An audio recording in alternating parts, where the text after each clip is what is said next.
Hello guys and welcome to today's daily puzzle, a knight's Hoppy ending. Let's get right to it. So what do I see? Well, I see that the king is on the back rank completely locked behind its own pieces and some pressure going on from our knight.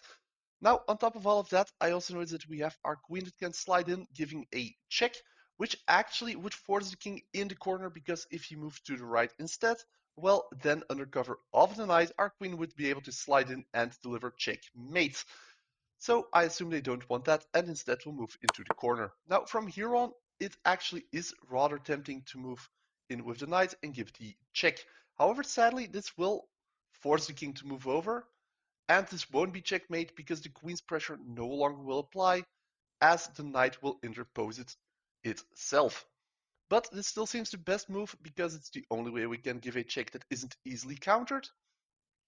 And on top of all of that, it also leads us to having a discover check up the sleeve.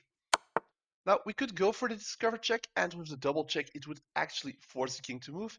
But as things are now, he would actually be able to safely move over here, as after that, our queen can't deliver enough pressure on her own. Because sure, we could slide the queen in under cover of the knight, but then the king could slide over and we simply would not be able to deliver checkmate, because even with the knight's pressure, they have the battery of their own, countering the checkmating spot our queen would have to be. So instead, we are going to remove one of those defenders first, using our knight.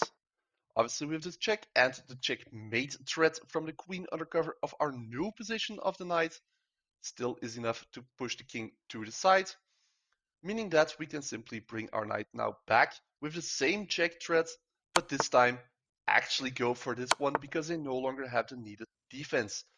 Now finally we can go for a smother mate by sacrificing the queen, as they are then forced to use their knight to, or rather rook to take, but now our knight can actually move in over here. The king has nowhere left to go. They can't deal with our knight, meaning that this will be checkmate. Thanks for watching. It was a slightly more lengthy explanation, but I hope you understood it. Please leave a like, subscribe, and see you next time. Bye.